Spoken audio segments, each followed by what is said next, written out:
gbogbo ayé ń kọjá lára rẹ̀ tí wọ́n tiẹ̀ lè kí mi mọ́.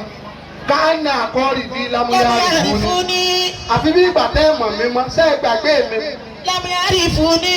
Ẹ ń lọ dá mi nù ẹ dẹ̀ kọjá lẹ́gbẹ̀ẹ́ sàárè mi bẹ́yẹn. Lámúyá rí fún ni. Ẹ ń lọ ra kántà ẹ dẹ̀ kọjá lẹ́gbẹ̀ẹ́ sàárè mi bẹ́yẹn. Lámúyá rí fún ni. Ẹ dẹ̀ bẹ̀rẹ̀ sí ní ṣe bí ẹni pé mọ̀ mi mọ́. Lámúyá rí fún ni. Tẹ̀síwájú àfà.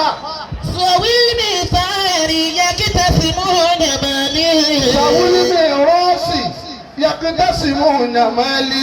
Sisi Quadri ní gbogbo ẹni tí nǹkan mi á sọ́wọ́ ẹ̀ ẹni tó mọ̀ pé nìkan kò mọ̀ pé mo ní nǹkan lọ́wọ́ òun ó ti gbẹ́sẹ̀ lé ń sìn. Sọ̀wílì mi rọ́ọ̀sì. Ó ní mo fi kí ìyá tó sọ̀rọ̀ lẹ́ẹ̀kan pé YouTube account Sisi Quadri is in my charge and I'm ready to drop it for whosoever want to have it back.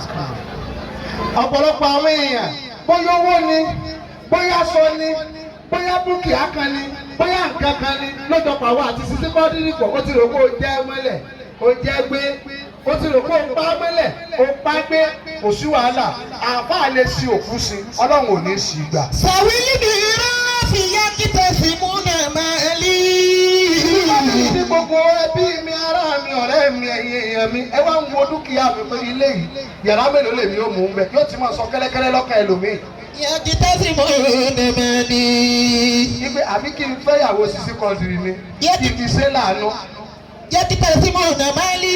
Àbí kí n káwọn ọmọ Sisi Quadri sọ́dọ̀ ní kí n ṣàánú fún un. Ẹ wá ń pín ọmọ mi ẹ ń pín owó mi ẹ ń pín aṣọ mi ẹ ń pín dúkìá mi ẹ ń pín tó jẹ́ tèmi ní tí mo fàágùn mi rà ní tí mo fi wàhálà mi rà ní tí mo fi yànjú mi rà ó ń lẹ́ mọ̀ ń pín mára yín lọ́wọ́ Sisi Quadri ní èéṣe ẹ̀yin èèyàn ẹ ti gbàgbé mi.